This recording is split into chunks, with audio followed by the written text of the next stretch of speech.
Hello friend, welcome back to Study Wire YouTube channel. और ये lecture number 7 है maths का प्रैक्टिस सेट, जो कि प्राथमिक शिक्षा भर्ती परीक्षा 2020 मतलब इसमें C TET, MP TET, UP TET, Haryana TET या फिर छत्तीसगढ़ टेट जो भी होने वाले हैं, आप सभी जगह के हिसाब से इस प्रैक्टिस सेट को लगा सकते हैं, क्योंकि इसमें जो पूरा तैयार किया गया है ये न्यू पैटर्न के आधार पर, मतलब फर्स्ट टू लेकर 8th तक की जो एनसीईआरटी बुक है उस आधार पर इसे तैयार किया गया है। टोटल 30 क्वेश्चन होंगे और 30 क्वेश्चन में से 15 क्वेश्चन होंगे पेडागोजी मैथ्स और 15 क्वेश्चन होंगे इसमें मैथ्स के क्वेश्चन। ठीक है, मतलब पूरा का पूरा मिसलेनियस टाइप है मैथ्स का लेक्चर, जो कि सी टेट को और एमपी टेट को ध्यान में रखते हुए स्पेशली बनाया गया है। बाकी आप चाहो तो कोई भी टेट के लिए इसे लगा सकते हैं। तो यार आज का सबसे पहला क्वेश्चन हो जाएगा, जो कि इस प्रकार से दे रखा है कि निम्न में से, ठीक है ये निम्न होगा, निम्न में से कौन सा सही नहीं है। ठीक है, मतलब ये जो 4 ऑप्शन दे रखे हैं इनमें से कौन सा सही नहीं है वो बताना है। तो यार देखो, सेकंड ऑप्शन तो बिल्कुल राइट है कि 1 किलोमीटर बराबर से 1000 मीटर होता है, तो सही है। 1 रुपए में 100 पैसे होते हैं, ये भी करेक्ट है। और 1 ग्राम बराबर से 1 किलोग्राम, इसको चेक कर लेते हैं। हम जानते हैं यार कि 1 केजी बराबर से होता है कितना, 1000 ग्राम होता है। और अगर हम इस 1000 का इधर पक्षांतर कर दे तो 1 बटे कितना हो जाएगा, 1000। ठीक है, यहाँ केजी बराबर से इधर कितना बचा, तो 1 ग्राम। अब 3 जीरो से अगर भाग देंगे तो ये हो जाएगा 0.001 केजी बराबर से 1 ग्राम। कहने का मतलब कि फोर्थ ऑप्शन भी करेक्ट है। तो यार ऑप्शन नंबर फर्स्ट होगा इसका रॉन्ग। उसने कौन सा सही नहीं है पूछा, मतलब पहला। चाहो तो इसे भी देख लो। हम इतना जानते हैं यार कि 1 मीटर बराबर से, ठीक है 1 मीटर बराबर से होता है 100 सेंटीमीटर होता है। अब हमसे 1 सेंटीमीटर बराबर से पूछा, मतलब 100 का इधर पक्षांतर करेंगे तो यहाँ जाएगा 1 बटे 100 मीटर बराबर से 1 सेंटीमीटर। और यार 2 जीरो वाली संख्या से भाग देंगे तो ये हो जाएगा 0.01 क्या मीटर बराबर से कितना, 1 सेंटीमीटर। तो यार 1 सेंटीमीटर बराबर से होता है कितना है, तो 0.001 मीटर होता है। और यहाँ दिया कितना है, 0.001 मीटर, इसीलिए ये क्या हो जाएगा, गलत। और पूछा भी यही था, मतलब ये हो जाएगा आंसर। ठीक है, आइए आगे देखते हैं। यार यहाँ पे एक चीज लिखी हुई है, ये थोड़ा नोटिस कीजिएगा आप लोग। ठीक है, ये हमारा एक और चैनल है, ठीक है लेट्स प्ले विथ मैथ्स। और कोशिश करिए कि आप जो लोग इंटरेस्टेड है, ठीक है मैथ्स में, वो इस चैनल पर जरूर जाके ये सारी चीजें देखिए, क्योंकि वहां पर हमें इंटरेस्टिंग क्वेश्चन, ठीक है बहुत जल्दी वहाँ सिलेबस भी स्टार्ट करेंगे, वो भी मैथ्स का सिर्फ और सिर्फ। ठीक है, एनसीईआरटी बेस्ड सारी चीजें पढ़ाएंगे, मतलब 6 टू लेकर 10th 12th तक। और उसके बाद जो कंपटीशन में आता है वो मैथ्स भी। तो यार हो सके तो जिन लोगों को अगर मैथ्स में इंटरेस्ट है और मैथ्स अच्छा करना है, तो आप ये चैनल सब्सक्राइब कर ले। ठीक है, लेट्स प्ले विथ मैथ्स। और जब यार इसे आप यूट्यूब पे सर्च करोगे तो ये कुछ इस प्रकार का दिखाई देगा। देखो यार कुछ इस प्रकार से दिखाई देगा अगर आप सर्च करोगे तो। ठीक है, ये सिंबल याद रखिएगा, लेट्स प्ले विथ मैथ्स। और ये सिंबल देखो हाथ का, ठीक है हैंड का, और उसमें 2-3 क्वेश्चन डल रखे हैं, जैसे ये 2x अपॉन ये इस प्रकार का मैथ्स प्रॉब्लम, ये वैदिक मैथ्स का डल रखा है। ठीक है, कि इनका कैलकुलेशन कैसे फास्ट करें। और यहाँ पर y a+b पूरे का होल स्क्वायर बराबर से ये क्यों होता है, ये एक्सप्लेनेशन है। ये एक ज्योमेट्री का क्वेश्चन लिख रखा है हमने कि find the value of x। ठीक है, ये डायग्राम आपको दे रखा है। तो इस प्रकार के अभी क्वेश्चन डले हैं। बहुत जल्दी यहाँ पर 6 टू 10th 12th तक के मैथ्स स्टार्ट करेंगे, और उसके बाद जो कंपटीशन का है वो भी साथ साथ में। तो यार उसमें सारा का सारा मैथ्स से ही रिलेटेड कंटेंट होगा। तो जो लोगों को अगर मैथ्स में इंटरेस्ट है तो आप बिल्कुल उस चैनल पर जाकर चैनल सब्सक्राइब कर सकते हैं। ठीक है, और यदि यार ये आपको सर्च करने पर ना मिले तो मैं डिस्क्रिप्शन बॉक्स जो होता है, ठीक है जो डिस्क्रिप्शन बॉक्स होता है वहां पर लिंक दे दूंगा इस चैनल की, तो आप चाहो तो डायरेक्ट उसे सब्सक्राइब कर लेना। ठीक है, तो ज्यादा बेटर होगा, मैथ्स आपको एक बहुत बेटर करने का एक तरीका हो सकता है। तो आइए यार सेकंड क्वेश्चन देखते हैं। तो सेकंड क्वेश्चन हो जाएगा, यदि संख्या 76 को, ठीक है यदि किसी संख्या को 76 से भाग देने पर शेषफल 29 बचता है, तो उसी संख्या को 24 से भाग देने पर शेष कितना बचेगा। तो एक चीज समझना यार, इस प्रकार के क्वेश्चन को करना क्या, देखो यदि किसी संख्या को किससे भाग दे रहे हैं, 76 से, तो शेष कितना बचा, 29। तो देखना यार इस प्रकार के क्वेश्चन को, यदि किसी, जब भी ऐसा कुछ बोले, यदि किसी संख्या को किसी संख्या से भाग दे रहे हैं, मतलब यहाँ किससे दे रहे हैं, 76 से भाग, तो शेष कितना बचा है, 29। तो यार जो शेष बचा होता है ना, डायरेक्टली उसको अगली संख्या से भाग दे दो। तो उसने बोला 29 शेष बचता है, यदि उसी संख्या को 24 से भाग दे तो कितना शेष बचेगा? यदि हम 24 से भाग दे तो 24 से कम कितना हो जाएगा? 24। जब माइनस करेंगे तो शेष कितना बचेगा? 5। मतलब फाइनली आंसर होगा इसका डी। ठीक है, इस प्रकार के क्वेश्चन को कुछ इसी प्रकार से सॉल्व करते हैं। बाकी इसके डिटेल वाले क्वेश्चन हम और आगे जरूर देखेंगे। अगला क्वेश्चन है यार क्वेश्चन नंबर 3 यहाँ पर दे रखा है। क्वेश्चन नंबर 3 है कि 3, ठीक है, 3, 4, 5, 6 और 7 से बनी बड़ी से बड़ी संख्या में 5 के स्थानीय मान और वास्तविक मान में अंतर बताओ। तो यार इससे बड़ी से बड़ी संख्या कैसी बन जाएगी? 7, 6, 5, 4 और 3, ये बड़ी से बड़ी संख्या बन जाएगी। उसने बोला 5 का स्थानीय मान, तो यार 5 का जो स्थानीय मान होगा वो ये हो जाएगा। ठीक है, और वास्तविक मान क्या होगा 5 का? खुद 5 का अंतर क्या है? तो यार 10 में से 5 घटाओगे तो 5, यहाँ जाएगा 9, यहाँ जाएगा 4, तो अंतर कितना जाएगा? 495। मतलब ऑप्शन नंबर बी होगा राइट आंसर इसका क्वेश्चन नंबर 3 का। अगला देखते हैं क्वेश्चन नंबर 4 कि दिया हमको एक अभ्यास पुस्तिका बनाने में 600 पेज चाहिए। ठीक है, आप समझ रहे हैं यार क्वेश्चन बहुत इजी है कि अगर हमें एक अभ्यास पुस्तिका बनाना है, एक कॉपी बनाना है, उसमें तो टोटल कितने पेज चाहिए हमको? 600 पेज चाहिए। एक सीट में 16 पेज तैयार होते हैं। ठीक है, जो एक सीट से, ठीक है, एक सीट से कितने पेज बनते हैं? 16 पेज तैयार होते हैं। तो यार एक चीज मैं अगर बताऊं आपको, एक चीज पूछूं आपसे कि टोटल आपके पास 600 पेज की क्या है? एक कॉपी 600 पेज की है, परंतु जो ये 600 पेज की कॉपी बनी है ये कहीं ना कहीं इन सीटों से बनी होगी। और एक सीट में कितने पेज है? 15 पेज है। अगर मैं इसमें 15 का भाग दे दूं तो यार 15 का भाग दूं तो आगे कितना जाएगा? 40। और 40 क्या जाएगी अब? सीटें। ठीक है, 40 क्या जाएगी? सीटें आ जाएगी। मतलब हम ये बोल सकते हैं कि एक कॉपी बनने में टोटल कितनी सीट लग रही है? 40 सीट लग रही है। तो ऐसी 20 पुस्तिका बनाने में कितनी सीटों की आवश्यकता होगी? तो यार एक पुस्तिका बनाने में 40 सीट लगती है और एक पुस्तिका बनाने में 40 सीट लगती है। टोटल बनानी कितनी है? 20। तो यार 20 का जब गुणा कर देंगे तो आगे कितना जाएगा? 800 सीटों की आवश्यकता होगी।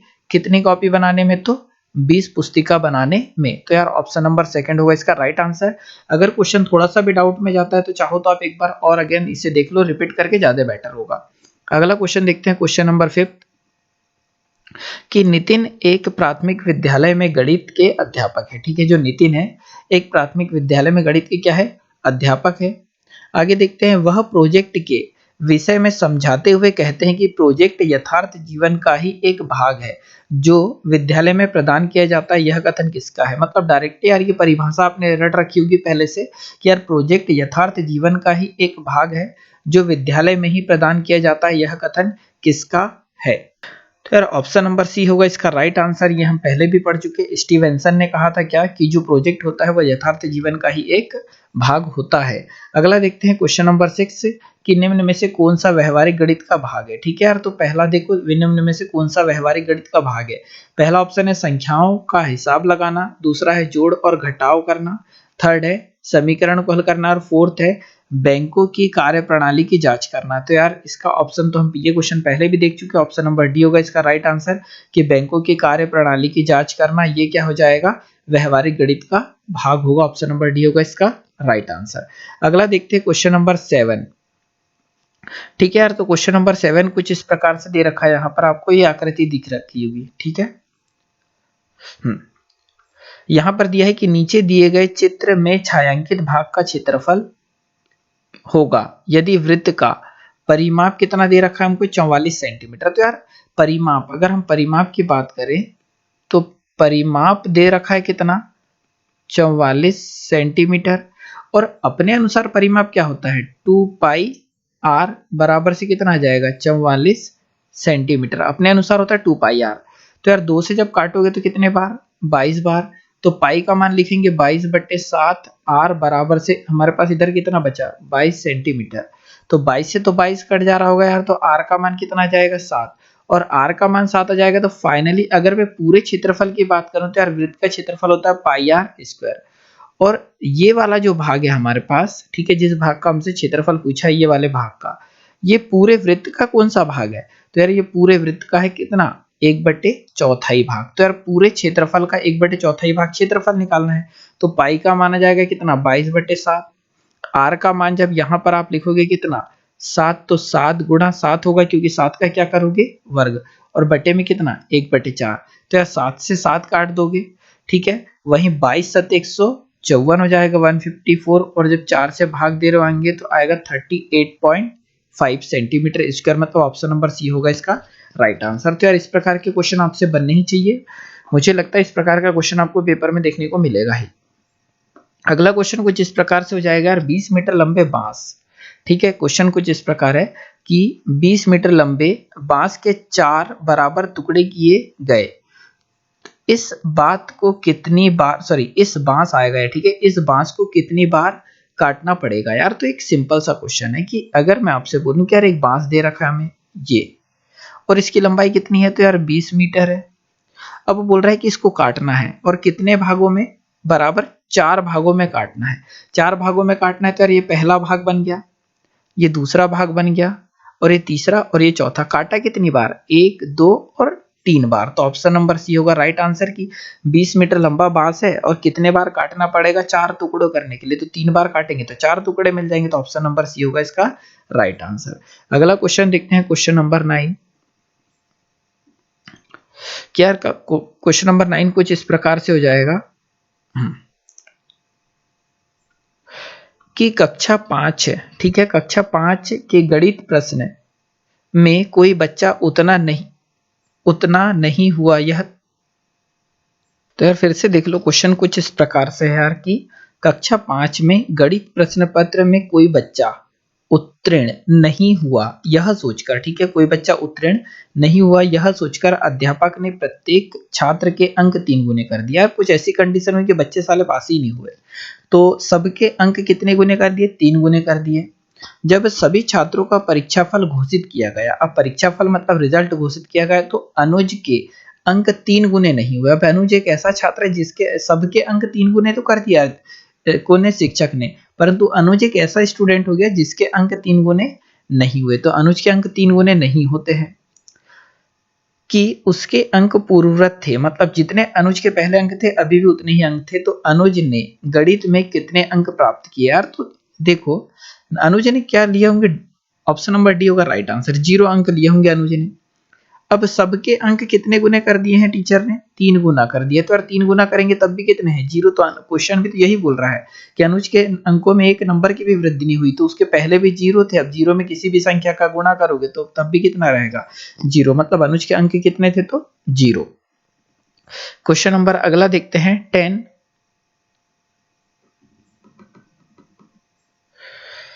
ऐसा कुछ क्वेश्चन हो जाए यार कि जो मीरा प्राथमिक स्कूल में अध्यापिका है, ठीक है, जो मीरा है प्राथमिक स्कूल में अध्यापिका है, वह कक्षा 4ठी में गणित पढ़ा रही है। उसने श्यानपट्ट पर इस प्रकार संख्या लिखी, जैसे क्या क्या लिख दिया, 1 2 3 4 से लेकर 10 तक। मीरा ने एक छात्र से पूछा कि इन संख्याओं में कितनी सम संख्याएं हैं। यार पूछा क्या है, कितनी सम संख्याएं, मीरा ने एक छात्र से पूछा है। छात्र ने उत्तर दिया कि सभी संख्याएं सम संख्या है। ये तो गलत उत्तर दे दिया है बच्चे ने, मतलब उसको सम संख्या के बारे में नॉलेज नहीं है। इससे ज्ञात होता है कि अध्यापिका के लिए आवश्यक है, अब ठीक है, अध्यापिका के लिए क्या आवश्यक है, मतलब क्या एक्शन लेना चाहिए। तो पहला ऑप्शन है इस प्रकार के अधिक से अधिक प्रश्न कराए। यार तो ये आंसर हो नहीं सकता, अधिक से अधिक क्वेश्चन करा के भी बच्चों को जब सम संख्या के बारे में पता नहीं है तो वो कैसे बता पाएगा। तो यार ये आंसर हो नहीं सकता। सेकंड है छात्रों को बताए कि सम संख्या ज्ञात करने के लिए 2 से भाग दे। तो ये आंसर हो सकता है, आंसर है ये नहीं बोल रहे, आंसर हो सकता है। थर्ड क्वेश्चन है प्रत्येक संख्या पर गोला खींचकर सम विषम, ठीक है, सम विषम और अभाज्य संख्याओं के बारे में समझाए तथा छात्रों से बोर्ड पर इस प्रकार के प्रश्न करवाए। और फोर्थ है सम संख्या सदैव 3 से विभाजित होती है। तो ये भी आंसर नहीं हो सकता है, और ऑप्शन सेकंड और थर्ड में से कोई आंसर है। तो यार ये देखो, जब तक बच्चों को अभी सम संख्या के बारे में पता नहीं कि सम संख्या किससे बोलते हैं, तो कैसे सम संख्या ज्ञात करने के लिए 2 से भाग कैसे दे सकते हैं। इसीलिए ऑप्शन नंबर थर्ड होगा इसका राइट आंसर कि यार सबसे पहले तो वो गोले खींच कर प्रत्येक संख्या में ये बताए कि किसको सम बोलते हैं किसको विषम बोलते हैं, अल्टरनेट वाली सम और विषम होती। फिर उसके बाद अभाज्य की सभी संख्याओं के बारे में बताए। उसके बाद बताया जाता है कि यार सम संख्या ज्ञात करने के लिए डायरेक्ट आप 2 से भी भाग दे सकते हैं, पर पहले सम संख्या को बता दिया जाता है संख्या स्केल पर। इसीलिए ऑप्शन नंबर सी होगा इसका राइट आंसर। अगला देखते हैं क्वेश्चन नंबर 11।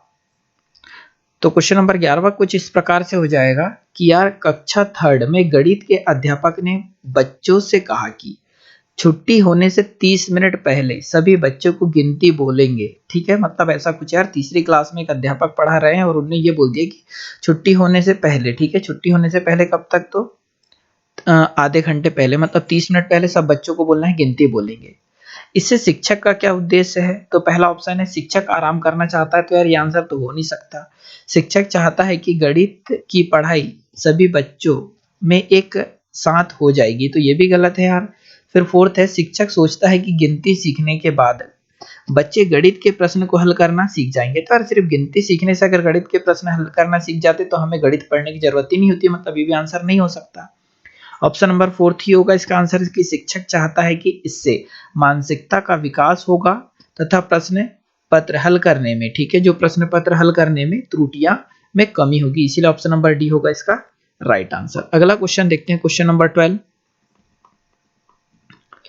कि ऐसा कुछ दे रखा है कि एक आयताकार कमरे की लंबाई और चौड़ाई, जो लंबाई उसकी चौड़ाई से 6 गुनी है। तो यार सबसे पहले तो एक आयताकार रूम बना लेते हैं, तो ये इतनी सी बात है, ये आयत बन गया। अब उसकी जो लंबाई है वो चौड़ाई से 6 गुनी है। अगर चौड़ाई x होती तो ये कितनी हो जाती है यार, 6 गुना है लंबाई, मतलब ये हो जाती 6x। यदि कमरे का परिमाप कितना है 84, तो यार ये अगर लंबाई ऊपर 6x है तो ये भी 6x होगी, और ये चौड़ाई x है तो ये भी कितनी होगी x, और परिमाप कितना दे रखा है तो 84 मीटर दे रखा है। अब अगर आप 84 मीटर आप अपने अनुसार परिमाप निकालोगे तो 6 और 6 12, 12 और 1 13 और 1 कितना 14, तो 14x हो जाएगा परिमाप, और उसने दिया कितना है 84 दे रखा है। ठीक है, अब अगर हम देखें तो 14 एकम 14, 14 पंचे 70 और 14 छंग 84, तो x की वैल्यू कितनी आ गई 6 आ गई। अब x की वैल्यू अगर 6 आ गई तो यार ये x की वैल्यू यहाँ लिख दूं तो ये आ जाएगा 6, और यहाँ अगर हम 6 लिख दे तो 6 6 कितना आ जाएगा 36। तो यार लंबाई आ गई 36 और चौड़ाई आ गई कितनी 6। तो पूछा क्या है, उस कमरे के फर्श का क्षेत्रफल कितना है, और जो क्षेत्रफल होता है एरिया का फॉर्मूला होता है वो लंबाई गुणित चौड़ाई होता है। तो यार आप खुद जानते हैं लंबाई कितनी दे रखी 36, चौड़ाई दे रखी 6, तो 36 छंग 216 वर्ग मीटर, ये क्या हो जाएगा तो क्षेत्रफल हो जाएगा। तो ऑप्शन नंबर 3 होगा इसका राइट आंसर। अगला देखते हैं क्वेश्चन नंबर 13 कि यार एक अध्यापक, ठीक है, अध्यापक द्वारा छात्रों को दिए गए व्यंजक, ठीक है, मतलब अध्यापक द्वारा दिए गए छात्रों को एक व्यंजक है 12 गुणित 12 2 प्लस 2 गुणित 12 गुणित 10 प्लस 10 गुणित 10, मतलब यार कुछ इस प्रकार से दे रखा है, देखो 12 गुणा 12 प्लस 2 गुणा 12 गुणा 10 प्लस 10 गुणा 10। तो आप देखोगे यार ये तो ये इस व्यंजक का क्वेश्चन है कि 12 प्लस 10 और पूरे का वर्ग कर देंगे तो ये कुछ ऐसा मिल रहा होगा। इसका मतलब ऑप्शन नंबर 3 होगा इसका राइट आंसर कि a प्लस बी का प्रयोग करके शिक्षक इसमें बताना चाह रहे हैं। तो और क्वेश्चन भी यही पूछा है कि संक्षिप्त रूप में हल करने हेतु निम्नलिखित को किस विधि का प्रयोग करेंगे, तो ऑप्शन नंबर सी होगा इसका राइट आंसर, क्योंकि फॉर्मूले से रिलेटेड क्वेश्चन है।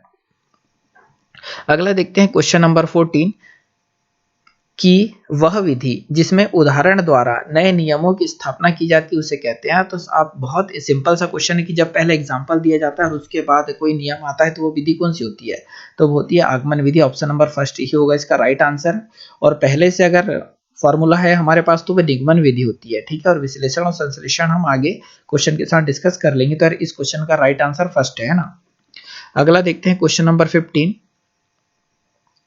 तो यार कुछ इस प्रकार से दे रखा है कि गणितज्ञ, ठीक है, गणितज्ञ प्लेटो, ठीक है, जो प्लेटो बात एक ही है के अनुसार गणित एक ऐसा विषय है जो मानसिक शक्तियों को प्रशिक्षित करने का अवसर प्रदान करता है। करता है एक सुसुप्त आत्मा में चेतना एवं नवीन जागृति उत्पन्न करने का कौशल गणित ही प्रदान करता है। यह कथन गणित के किस विषय पर प्रकाश डाले हुए स्पष्ट किया। तो यार ये तो डायरेक्टली परिभाषा से हो गया है क्वेश्चन, और यहां देखेंगे तो पहला ऑप्शन है गणित के व्यवहारिक मूल्य से, गणित के बौद्धिक मूल्य से और सांस्कृतिक मूल्य से, और गणित के अनुसार अनुशासनात्मक मूल्य से। तो यार ऑप्शन नंबर इसका सेकंड है राइट आंसर कि गणित के बौद्धिक मूल्य से रिलेटेड है यह पूरी परिभाषा। तो यहाँ ऐसा कुछ बोला है कि गणित एक ऐसा विषय है जो मानसिक शक्तियां, ठीक है, मानसिक शक्तियां की बात हो रही है तो बौद्धि से ही रिलेटेड होगा।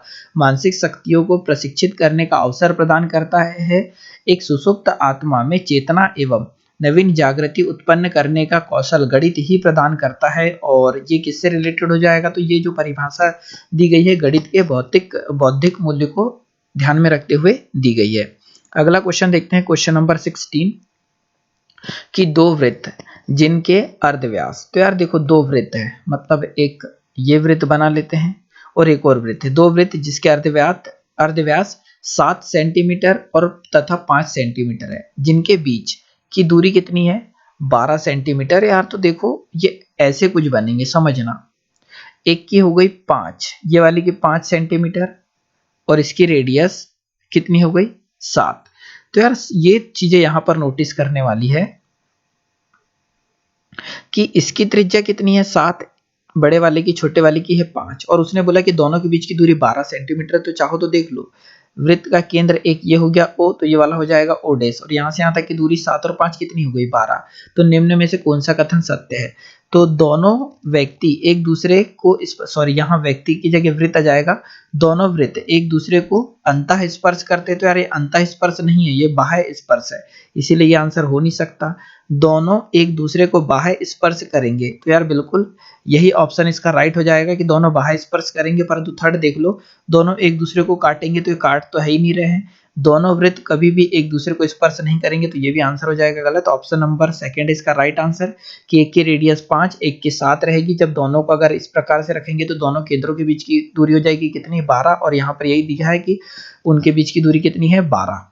तो यार ऑप्शन नंबर सेकंड है इसका राइट आंसर। अगला देखते हैं क्वेश्चन नंबर 17। कुछ इस प्रकार से दे रखा है कि 7 सही 1/4 में क्या जोड़ें कि 8 सही 1/2 हो जाए। तो यार देखो 3 सही 1/4 में क्या जोड़े, मतलब यार x जोड़ दो, गणित है, कुछ ना बने तो x कर दो। x जोड़ेंगे तो रिजल्ट कितना आ जाता है 8 सही 1/2 आ जाता है। सॉल्व करोगे तो 4 का 3 में गुणा करेंगे तो 4 तिया 12 और ये कितना 13/4 प्लस x बराबर से यहाँ 4 2 2 8 16 और ये कितना 17/2। x की वैल्यू लानी है तो यार 17/2 माइनस कितना कर देंगे 13/4। आगे आप जानते ही होंगे भिन्न को सॉल्व करना, एलसीएम लोगे तो एलसीएम आ जाएगा 4। जब 2 से 4 को भाग दोगे तो 2 बार, तो 17 दूनी कितना हो जाएगा 34 और माइनस यहाँ कितना आ जाएगा 13। और आगे सॉल्व करोगे तो यार 4 में से 3 जाएगा तो 1, और 3 में से 1 जाएगा तो 2, और बटे में कितना 4। और आगे सॉल्व करोगे तो यार 4 का भाग दोगे तो 4 पंचे कितना 20 हो जाएगा, 4 पंचे 20, बचा कितना 1 और 1 बटे कितना 4। तो यार 5 सही 1/4 इसका आंसर होगा, मतलब ऑप्शन नंबर क्या सेकंड होगा इसका राइट आंसर। ठीक है, बहुत सिंपल सा क्वेश्चन था, चाहो तो आप इस प्रकार के क्वेश्चन प्रैक्टिस कर सकते हैं। अगला क्वेश्चन कुछ इस प्रकार से देख सकते हैं कि प्राथमिक स्तर पर गणित शिक्षण में बच्चों में त्रुटि की संभावनाओं को कम करने के लिए शिक्षक को चाहिए। ठीक है, मतलब प्राथमिक स्तर पर गणित के शिक्षण में बच्चों में त्रुटि की संभावना को कम करना, मतलब बच्चों की त्रुटि कम से कम होनी चाहिए गणित पढ़ाते वक्त। कम करने के लिए शिक्षक को चाहिए, और शिक्षक को क्या करना चाहिए वो देखना है यार। तो पहला ऑप्शन यहाँ जैसा कि दे रखा है यार कि बच्चों को गणितीय चिन्हों का प्रयोग बार बार करवाएं, तो यार इससे तो आंसर आ नहीं सकता कि गणित की कंडीशन सुधर जाए। सेकेंड ऑप्शन है कि बच्चों में गणित के प्रति सकारात्मक दृष्टिकोण पैदा करें तथा बच्चों को त्रुटि वाले प्रश्न श्यामपट्ट पर हल करवाएं। मतलब देखो सकारात्मक दृष्टिकोण मतलब यार बच्चों को हमें बताना होगा कि ये सिंपल है सारी चीजें, और जो त्रुटि वाले क्वेश्चन है उन्हें श्यामपट्ट पर हल करवाएं तो बिल्कुल सारे बच्चों को समझ में आएगा। तो यार आंसर हो सकता है, पर अभी थर्ड और पढ़ लेते हैं। बच्चों को मौखिक प्रश्न हल कराने का प्रयास करें। यार तो गणित मौखिक नहीं हो सकता, डी काट दो। थर्ड फोर्थ देखते हैं, बच्चों को पूरे समय स्कूल में गणितीय विषय पढ़ा है, तो ये भी आंसर नहीं हो सकता, इसीलिए ऑप्शन नंबर सेकंड होगा इसका राइट आंसर। अगला क्वेश्चन देखते हैं, क्वेश्चन नंबर 19। कि यार बहुत सिंपल सा क्वेश्चन दे रखा है और अच्छा भी हो सकता है शायद। नीमा अपने भाई को कक्षा 4 का गणित पढ़ा रही है। अब नीमा एक बंदी है, वो क्या कर रही है यार अपने भाई को कक्षा 4 मतलब चौथी क्लास का गणित पढ़ाने लगी। एक वर्गाकार मैदान इस प्रकार बनाती है, जैसे यहाँ दिया है यार, ये देख लो है ना, एक वर्गाकार मैदान इस प्रकार बनाती है, उसने बनाया कौन है, नीमा ने। वह अपने भाई से इसका परिमाप निकालने को कहती है, वो बोलती है इसका परिमाप निकालो। उसके भाई ने इसका परिमाप इस प्रकार निकाला, उसने 6 6 6 पूरी भुजाओं को जोड़ दिया और बोल दिया 24 सेंटीमीटर है। उसके भाई ने परिमाप निकालने के लिए किस विधि को अपनाई? यार तो ये बताओ पहले तो ये सही निकाला या नहीं? तो आप लोग बोलोगे यार बिल्कुल हाँ, अगर आप जानते हैं तो यार अब देखो उसने क्या कर दिया, फॉर्मूला अगर लगाता तो फॉर्मूला कुछ इस प्रकार से होता है यार, 2, ठीक है, मतलब वर्ग का है तो यार कितना हो जाता, 4 गुणित भुजा, ये होता है वर्ग का क्या, परिमाप। परंतु उसने ऐसा तो करा नहीं, ये करता तो निगमन विधि है, परंतु उसने जो बेसिक मेथड से जोड़ डाला यार, 6 + 6 12 और 6 18 और 6 24, इसका मतलब बेसिक मेथड से जोड़ा, तो ये कौन सी विधि का प्रयोग करा, तो उसने आगमन विधि, ऑप्शन नंबर 3 होगा इसका राइट आंसर। क्वेश्चन नंबर 20 देखते हैं कि एक अध्यापक ने, ठीक है, क्वेश्चन कुछ इस प्रकार है, एक अध्यापक ने रोहित से कहा, ठीक है, अब रोहित को स्टूडेंट होगा यार, रोहित से कहा 2 अभाज्य संख्या a और b है यार, 2 अभाज्य संख्या हो गई a और b, इसका लघुत्तम समापवर्तक क्या होगा? टीचर ने पूछ डाला यार 2 अभाज्य संख्या का लघुत्तम समापवर्तक क्या होगा? बात रहती रोहित की कि रोहित क्या करेगा, तो छात्र द्वारा मतलब रोहित द्वारा दिया गया उत्तर इस प्रकार था। अब क्या कर दिया उसने, a व b का लघुत्तम समापवर्तक a गुणा b होगा, मतलब उन्होंने दोनों अभाज्य संख्या को गुणा कर दिया, तो आएगा कितना ab। क्या छात्र का हल सही है? तो यार तय नहीं किया जा सकता, बिल्कुल यार, लड़के ने क्या कर रहा है कि 5 × 3, यार ये भी अभाज्य ये भी अभाज्य है, तो अभाज्य संख्या का लघुत्तम समापवर्तक वैसे भी इन दोनों का गुणा ही होता है, तो आ कितना जाएगा 15। या फिर अगर आप इस मेथड से भी निकालोगे, 5 और 3 दोनों अभाज्य संख्या हुई, तो पहले 3 से भाग देंगे तो 1, 5 का 5, फिर 5 से भाग देंगे तो 1 और 1, फाइनली इन दोनों का गुणा ही करना पड़ेगा, और रोहित ने करा भी वही है, तो तय नहीं किया जा सकता, तो गलत है, सही नहीं है, ये भी गलत है। सही आंसर दिया उसने बिल्कुल, दोनों अभाज्य संख्या का जब एलसीएम निकालना तो उनका गुणा कर देते, तो उसका उत्तर सही था, मतलब ऑप्शन नंबर सी होगा इसका राइट आंसर।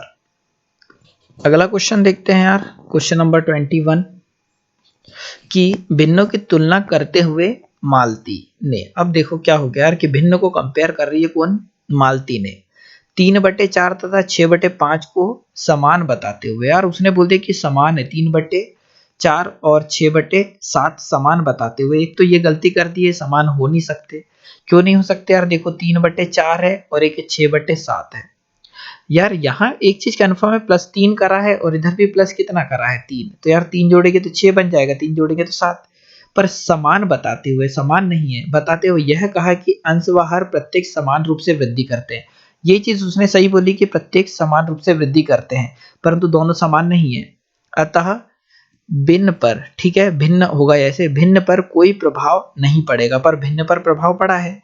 क्या मालती का उत्तर व स्पष्टीकरण सत्य है? ठीक है, मालती का उत्तर तो गलत है, ये कंफर्म हो गया। तो देखो यार क्यों उत्तर गलत है, क्योंकि यहाँ 3 दिन की वृद्धि करेंगे तो उत्तर गलत ही आएगा। तो पहला ऑप्शन अगर हम देखें तो मालती द्वारा दिया गया उत्तर व स्पष्टीकरण सत्य है, तो ये गलत हो जाएगा। मालती द्वारा दिया गया उत्तर व स्पष्टीकरण दोनों गलत है, तो ये भी गलत हो जाएगा। उपरोक्त के अनुसार तय नहीं किया जा सकता, ये भी गलत हो जाएगा, मतलब ऑप्शन नंबर डी होगा राइट आंसर। मालती का उत्तर तो गलत है, क्योंकि 3/4 को जब आप सॉल्व करोगे ना तो यह जाएगा कितना यार 0.75 समथिंग आएगा, और जब इसे सॉल्व करेंगे ना तो ये कितना जाएगा यार 0.5756, 8 दशमलव कुछ आएगा, मतलब दोनों के उत्तर अलग अलग है। तो मालती का उत्तर तो गलत है, परंतु स्पष्टीकरण सत्य है। स्पष्टीकरण मतलब उसने क्या बोला है कि देखो हर अंश व हर प्रत्येक में समान रूप से वृद्धि हो रही है, तो बिल्कुल यहाँ 3 की वृद्धि और यहाँ पर भी 3 की, तो स्पष्टीकरण तो सत्य बोला उसने, पर उत्तर गलत बोल दिया, इसीलिए ऑप्शन नंबर डी होगा राइट आंसर। अगला देखते हैं क्वेश्चन नंबर 22 की गणित शिक्षण की सबसे अधिक महत्वपूर्ण स्थान किससे प्राप्त होता है? तो क्या बोला है, गणित शिक्षण में सबसे अधिक महत्वपूर्ण स्थान किससे प्राप्त होता है? तो पहला ऑप्शन है लिखित कार्य में संशोधन से, अधिकाधिक होमवर्क से, और लेख बोर्ड पर गणित शिक्षण से, और ग्रुप अभ्यास से। तो यार ऑप्शन नंबर इसका फर्स्ट हो जाएगा राइट आंसर कि लिखित कार्य शोधन से, ठीक है, अधिक महत्वपूर्ण स्थान प्राप्त किया जा सकता है। ऑप्शन नंबर फर्स्ट होगा राइट आंसर। अगला क्वेश्चन देखते हैं, क्वेश्चन नंबर 23 कुछ इस प्रकार से हो जाएगा यार कि ये भिन्न दे रखा है, उसमें इस भिन्न का भाग देना है। तो यार मैं इसे अगर सॉल्व कर लूँ तो 6 सही 1/3 प्लस 5 सही 3 बटे कितना हो जाएगा 4, यार आपने भिन्न पढ़ा होगा तो 6 और 7 कितना हो गया, सॉरी 6 और 5 कितना हो गया 11, तो 11 अलग लिख लेते हैं, इनको जोड़ लेते हैं। तो 1/3 प्लस 1/4, सॉरी 3/4, इनको जब जोड़ेंगे तो 11 तो पहले से बाहर है, इनको जोड़ेंगे तो 4 एकम 4 और 3 त्रिका 9, 4 और 9 कितना हो जाएगा 13। ठीक है, मतलब 13 और बटे में 4 थे कितना जाएगा 12। और आगे सॉल्व करेंगे तो यार 12 एकम 12, मतलब ये यहाँ हो जाएगा कितना 12 सही 1/12 समथिंग समथिंग इतना आएगा। ये अगर आपने पढ़ा होगा तो इसे सॉल्व करेंगे यार सेकंड वाले पार्ट को, तो यहाँ दिया है 2 सही 1/4 माइनस 1 सही 1/3 दिया है। जब इसे सॉल्व करेंगे यार तो देखो अगली स्टेप तो ये लिख दोगे 4 दूनी 8, 8 और 1 कितना 9/4 माइनस 3 एकम 3 और 1 4, तो 4 बटे कितना 3। और आगे सॉल्व करेंगे तो यार एलसीएम कितना जाएगा 12, तो 4 का 12 में भाग देंगे तो 3 12 9 कितना 27 माइनस 3 का भाग देंगे तो 4 12 4 चौक 16, तो 16 में से 27 में से जब 16 घटाएंगे तो यार कितना बच जाएगा 11 और बटे में कितना जाएगा 12। ठीक है, तो ये वाली वैल्यू की वैल्यू आ रही कितनी 11/12 और इस वैल्यू की आ रही कितनी 12 सही 1/12। चाहो तो इसे एक स्टेप और आगे अगर हम सॉल्व करेंगे तो यार 12 12 144 और 1 145/12 होगा, मतलब ये हो जाएगा 145/12 और भागित कितना आ रहा है 11/12, इन दोनों स्टेप को सॉल्व करके। और आगे सॉल्व करेंगे तो यार 145/12 भाग की जगह जब हम गुणा लगाते हैं तो संख्या पलट जाती है, मतलब 12 बटे कितना जाएगा 11, तो 12 से 12 कैंसिल, तो यार 145 बटे में 11 आएगा, तो 11 एकम 11 बचा कितना है यार हमारे पास 3, तो 11 तिया 33 बचा कितना हमारे पास 2 और बटे में कितना आ जाएगा 11, तो आंसर होगा यार 13 सही 2/11, तो ऑप्शन नंबर सेकंड है इसका राइट आंसर।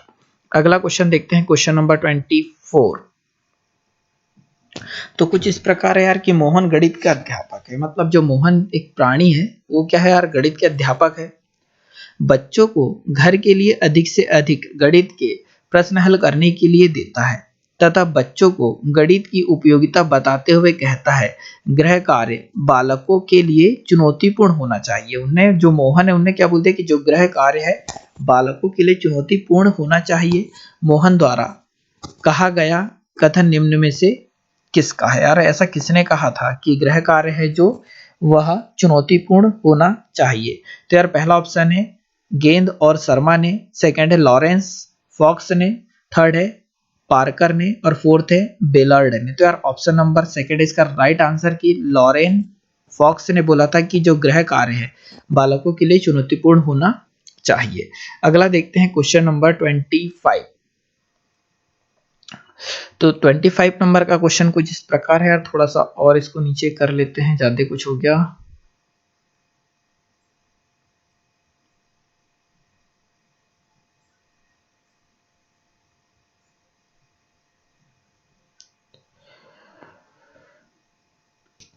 चलो यार देख लेते हैं। तो क्वेश्चन कुछ इस प्रकार है कि विनीता और कनिका बाजार से निम्न वस्तुएं खरीदती है। दो लड़कियां हैं, एक विनीता और दूसरी क्या है कनिका, बाजार से निम्न वस्तुएं खरीदती है।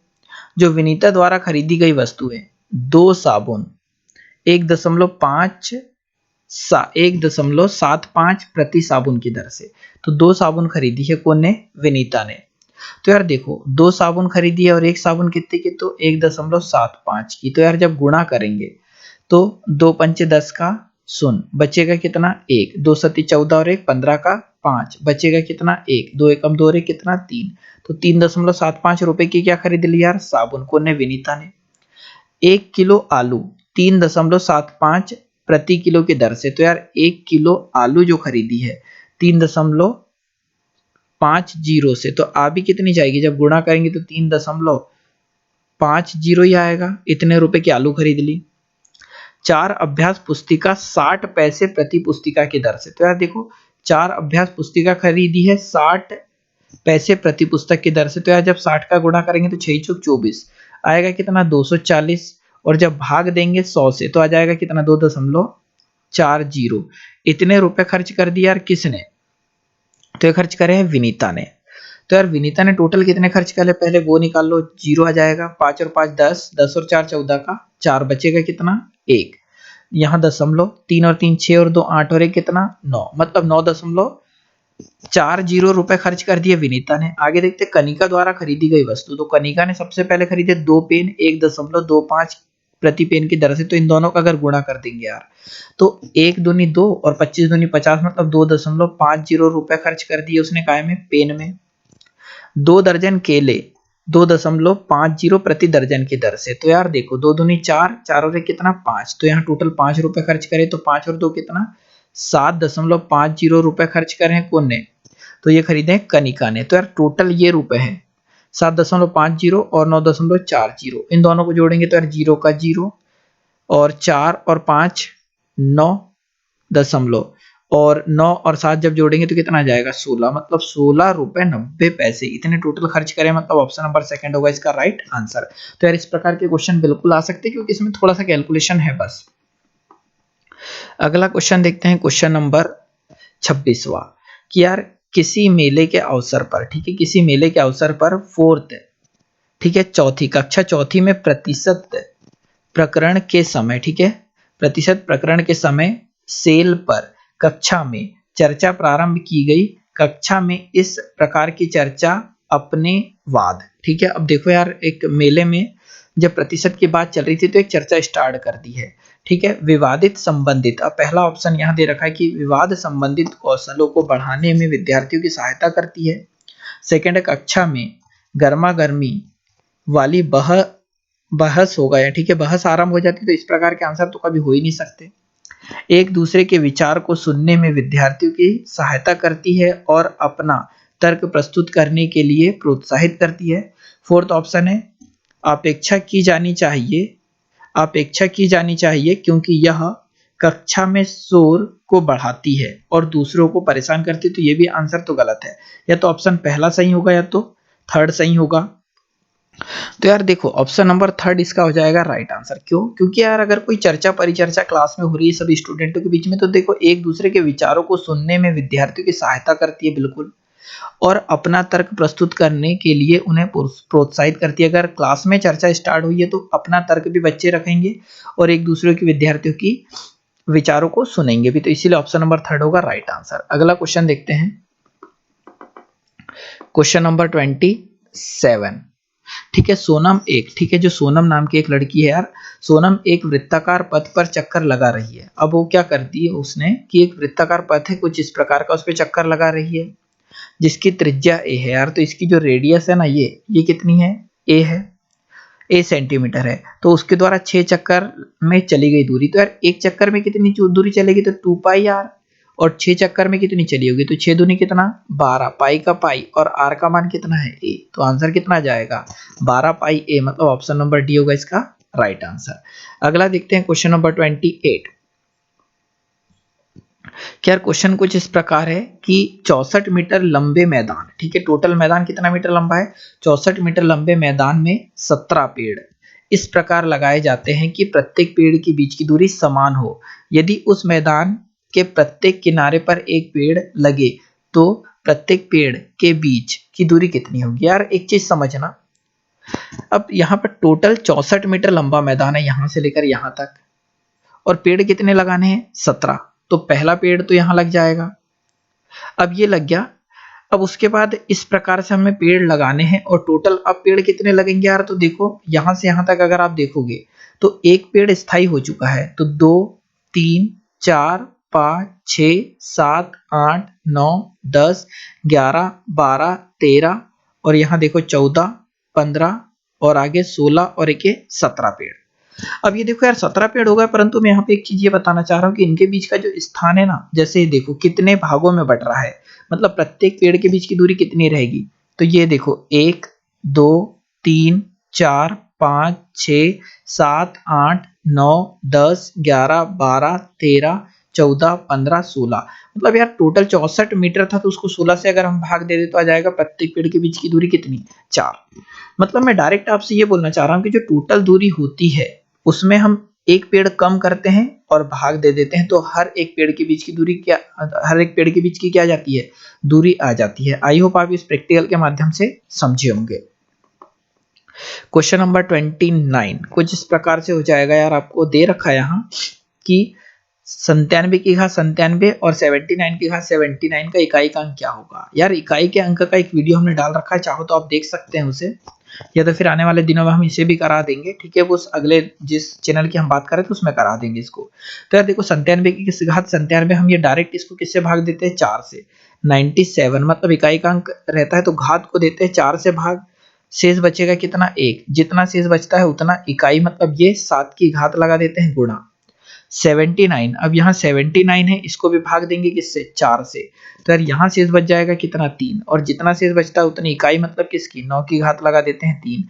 तो सॉल्व करोगे तो यार 7 और 9 की घात 3 मतलब इकाई का अंक कितना आएगा, 9 ही आएगा। 9 7 कितना, 63। तो यार इकाई का अंक फाइनली आ जाएगा कितना, 3। ऑप्शन नंबर सी होगा राइट आंसर। अगला देख लेते हैं, सबसे लास्ट क्वेश्चन हो जाएगा अपना कि यार 2 अंकों की सबसे बड़ी संख्या। ठीक है, 2 अंकों की अगर सबसे बड़ी संख्या की हम बात करें तो हम इतना जानते हैं 99।